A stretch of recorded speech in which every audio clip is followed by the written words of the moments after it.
Sir அவரு நீங்க சொல்றதுல இருந்து அந்த அவருடைய பயணத்திட்டம் வந்து ஒரு உறுதிப்படுத்தப்படாத ஒரு வதந்தி போலவே ஒரு வாரமாக பரவி கொண்டிருந்தது என்றுதான் நீங்க நினைக்கிறீங்களா? கன்ஃபார்ம் பண்ணலன்னு நினைக்கிறீங்க, அபிஷியலா இன்னும் சொல்லலன்னு நினைக்கிறீங்களா? அது நீங்க முடிக்கிற முன்னாடி இடைமறித்து ஒரு தகவலை சொல்றேன்.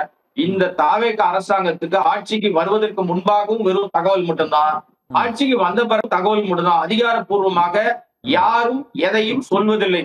தனி செயலாளர் கூட அவங்களே சொல்லிக்கிறாங்க, என்ன செயலாளரா போட்டிருக்காரு, என்ன இது இந்த போர் போட்டிருக்காங்கன்னு அவங்களே அவங்களை அறிவிச்சுக்கிறாங்க. முறைப்படி அறிவிப்பது எதுவுமே இல்லை சார். நேற்றுதான் இன்றைக்கு தான் பிரேக்கிங் எல்லாம் போட்ட மாதிரி நான் பார்த்தேன். என்னன்னா 13 பேர் கொண்ட குழு கர்நாடகாவுக்கு போக போகிறது.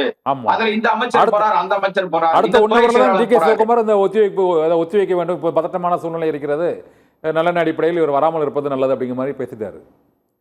இந்த 13 பேர் கொண்ட குழு அறிவிச்ச அடுத்த 1 ஹவர்ல இல்ல, அந்த வார்த்தை எவ்வளவு ஒரு அவமானகரமான வார்த்தை. தமிழ்நாட்டிற்கு, தமிழ் மக்களுக்கு எவ்வளவு அவமானகரமான வார்த்தை தெரியுமா? பதற்றமான சூழ்நிலை இருக்கு, நீங்க வராதீங்க.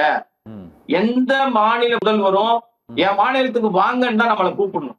வராதீங்கன்னு சொல்றாங்கன்னா அப்ப எந்த அளவுக்கு அங்கே அவர்கள் நம் மீது நமக்கு தர வேண்டிய உரிமைகளை கூட தர மறுக்கிற கர்நாடகத்திற்கு ஆதரவா தான் அந்த மாநில அரசு இருக்கு.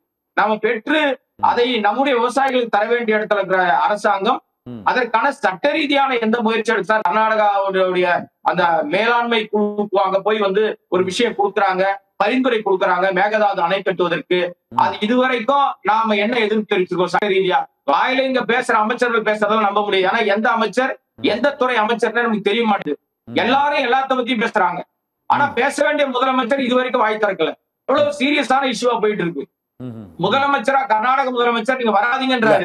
உடனடியாக பத்திரிகையாளர் சந்திச்சு நம்முடைய முதலமைச்சர், தமிழ்நாடு முதலமைச்சர் அது வந்து என்ன காரணம், என்ன ரீசன் விளக்க வேண்டாமா சார்? அவர் பேசணுமா வேண்டாம்? எப்ப வாய் திறப்பாரு? அதான் தமிழகத்தின் உரிமையை நாங்கள் மேகதாதுல உரிமை விட்டு கொடுக்க மாட்டோம் அப்படின்னு சொல்றாப்லே. யார் சொன்னது விட்டு கொடுக்க மாட்டோம்? சொன்னது சொன்னது யார்? முதலமைச்சர் பேசினாரா? எங்கேயாவது பேசுற ஆதாரம் இருக்கா? அவர் முதலமைச்சர் எங்கேயாவது பேசியிருக்காரா? சார் எக்ஸ்தலத்திலையும் சமூக வலைதளத்திலையும் முதலமைச்சர் போய் பேசலான்னு முடிவு பண்றாரு. அப்பதான் அங்க பதற்றமான சூழ்நிலை இருக்கு, வர வேணும்னு அவர் சொல்றாரு. என்ன பண்ணுவார் முதலமைச்சர்? சார் அபிஷியலா அறிவிக்க வேண்டிய முதலமைச்சர் மௌன சாமியாரா ஏன் சார் இருக்காரு? இன்னைக்கு நீர்வளத்துறை அமைச்சர் யார் சார்? ஆனந்த் புஷி ஆனந்த் தான் நீர்வளத்துறை அமைச்சர். அவர்கிட்ட பத்திரிகையாளர் கேக்குறாங்க, சார் இந்த மாதிரி மேகதாது பிரச்சனை, காவிரி மேலாண்மை கூட்டம் நடக்குது, அதுல என்ன முடிவு எடுக்க போறாங்க, நமக்கு வந்து உரிமைகளை பெற்றுத்தரும் என்ன அப்படின்னு கேட்க ஆரம்பிச்ச உடனே சிரிச்சுக்கிட்டே கார் ஏறி போயிட்டார். சிரிச்சுக்கிட்டே இருக்காரு. மகிழ்ச்சியா இருக்கு, பாக்குறதுக்கு நல்லாதான் இருக்கு சிரிக்கும் போது. ஆனா நம்ம உரிமை போயிட்டே இருக்க, நக்களிக்கிறாங்களே. இந்தியா முழுமைக்கு இருக்கிற பல மாநிலங்கள்ல நம்மை தமிழர்களை பார்த்து வியந்தது போய் இன்னைக்கு பார்த்து கேவலமா காரி துப்புற நிலைமைக்கு போயிட்டோம் சார். நம்ம அவமானமா இருக்கு சார். நீங்க தெரியலன்னா அட்லீஸ்ட் தெரிஞ்சுக்கவா செய்வேனாமா?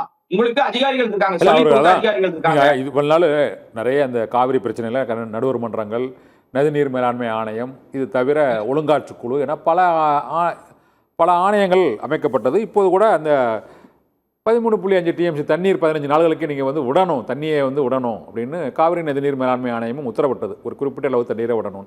ஆனால் அந்த தண்ணீர் எங்கள்கிட்ட இப்போ இல்லை அப்படின்னு. இப்போ இல்லை, ஒவ்வொரு முறையும் அது நீதிமன்றங்கள் உத்தரவிடும் போதும், இந்த நதிநீர் ஆணையங்கள் மேலாண்மை ஆணையங்கள் உத்தரவிடும் போதும் கர்நாடக அரசு அதை பின்பற்றுவதில்லை. ஆதலால் புதுமையாக இந்த முறை நேரடியாக சென்று நம்மளுடைய உரிமையை, கோரிக்கையை வலியுறுத்தலாம்னு நினைச்சாங்க. இது ஒன்றும் தவறுன்னு நம்ம சொல்ல முடியாது, அது அவங்க ஒத்துழைக்கலன்னு சொல்லலாம். நம்ம மேலேயே எல்லா தவறு இருக்குன்னு சொல்ல முடியாதுல்ல அபிரகாம் சார்?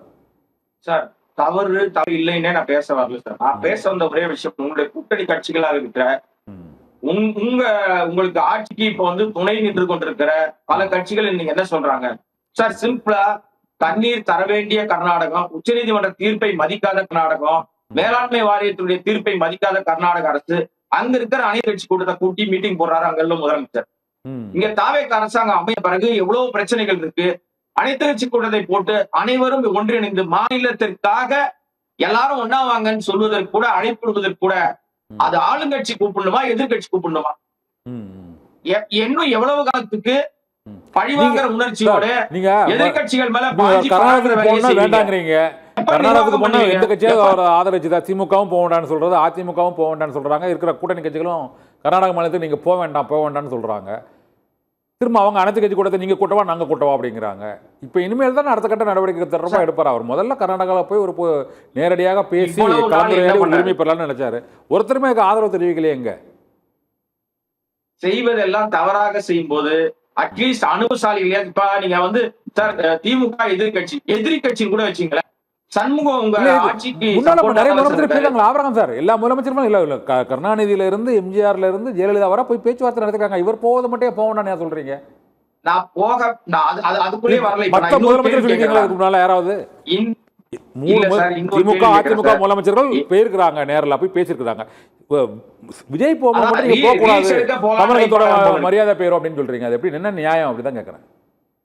சார் நியாயம் அநியாயத்துக்குள்ளே நான் வரல சார். இவர்கள் என்ன நினைக்கிறாங்கன்னா எம்ஜிஆர் போனாரு, அவர் காலையில டிஃபன் சாப்பிடும் போது தண்ணி வச்சாங்க, எனக்கு தண்ணி வச்சிட்டீங்க, தமிழ்நாட்டு மக்களுக்கு தண்ணி வைக்கலையேன்னு கேட்டாங்கன்ற மாதிரி இவர் போன உடனே கூடவே தண்ணி எடுத்துன்னு வந்துருக்கீங்களான்னு கேட்டது நான் கேட்கல.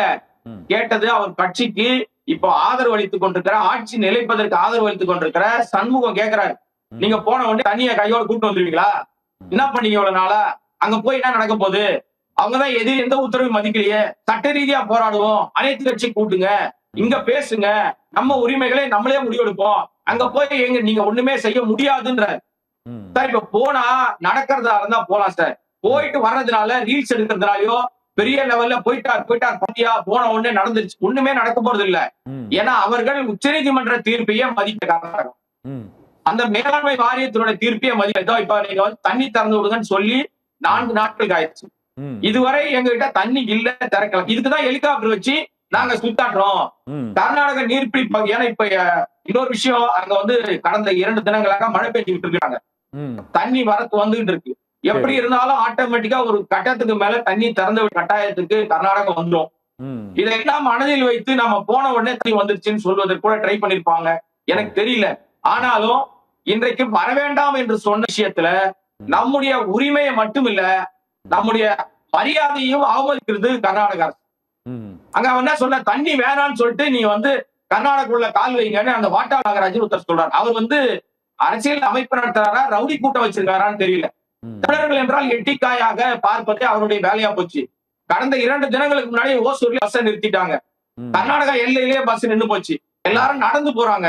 அப்போ ஒரு மாநிலத்துக்கு இடையான ஒரு பெரிய பதட்டமான சூழ்நிலைய உருவாக்குவதிலும் சரி, அதை ஹேண்டில் பண்ணுவதிலும் சரி, எல்லா இடங்களிலும் தாவேக அரசாங்கம் தவற விடுகிற தன்னுடைய உரிமைகளை அவங்க விட்டுட்டு போனா பரவாயில்ல சார். மாநில உரிமையே போதே, நம்முடைய மாநிலமே வந்து எதற்கெல்லாம் கேட்கணுமோ எல்லாத்தையும் கேட்டுட்டே இருந்தா எப்ப பெறுவது?